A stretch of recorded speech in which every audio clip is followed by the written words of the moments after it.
Well, hello everyone, and today I would like to showcase this ship to you. And this is a ship I built not that long ago, and it's supposed to be, and it was heavily inspired by the red Corvette in the default Space Engineers, as you might see, especially here in the back, or if you look at the front designs. But I decided to change its purpose a little bit and give it more weapons as well as more defensive capabilities at the cost of an interior. And basically this ship is built around this railgun in here. We have two braking thrusters here. That's basically all our braking thrust in this ship. We have a few interior turrets here for missile defense, as well as our camera down here, and our main cockpit back there.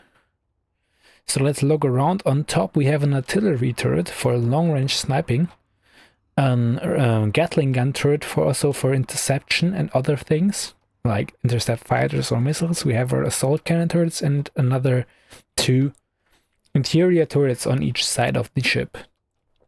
On landing we have 3 magnetic plates on the bottom, and as well as our entrance back here. If I look around here, we can see we have a locker here to get stuff out. Voila, let's manage to do that right. So let's start here and get in. So in here, the first thing we see is a staircase as well as our cockpit entrance. Yeah, and up here we have our living spaces. So we go up here, we have our bed, as well as our suit up station, our chair, table, our survival kit, our kitchen, and our toilet. Yeah. So we also have cargo container access here, so we could potentially do stuff here. So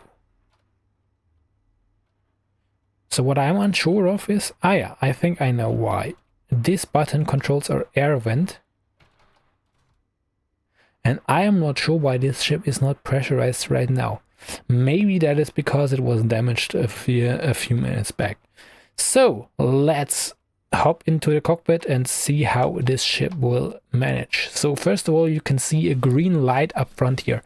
And the idea of this light is to show you if the railgun is ready to fire. That was implemented before the before the information was shown in the HUD. And obviously now that's quite a bit better, but at the time it helped it really helped in combat if you knew if your weapon was capable of firing.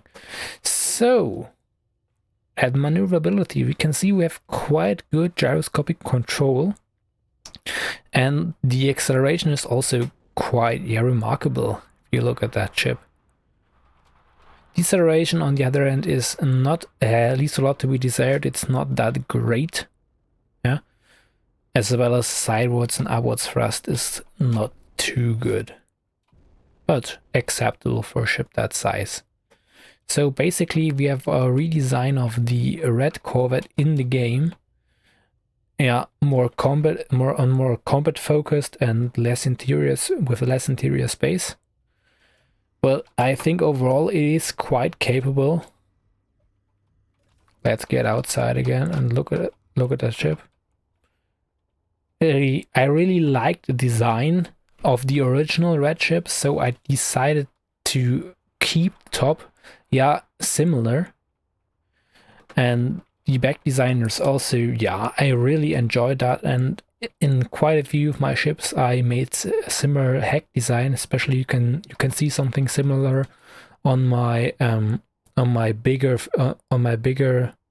not sure what it was, what kind of ship it was. I think it was a destroyer, where there is a similar engine guard, I'd say. Let's call it an engine guard. And that might be a bit controversial, but I'm not too big of a fan of ball turrets or generally custom turrets, because in my opinion they have a very low survivability. An artillery or an assault cannon turret, they have quite a big amount of health, whereas if this ball turret would be hit with one missile, this turret would be out of the game and it would basically be non-functional, and I do not like that. So any kind of AoE weapon that hits near that turret will destroy it, which is why I'm honestly not too big of a fan of those turrets. And that's why normally I use artillery turrets as well as assault cannon turrets, and most of the time not in this ship. However, they are supported by welder to keep them functional as long as possible, because yeah, you can have quite a lot of firepower, but if those turrets providing said firepower are destroyed early in combat, then you're not gonna survive that. And this ship is not that tough, but it works quite well, especially if you pair it with other ships like the frigate. Then it's quite capable of surviving any combat situation. Okay, write in the comments what you think of it, and have a good day. Bye.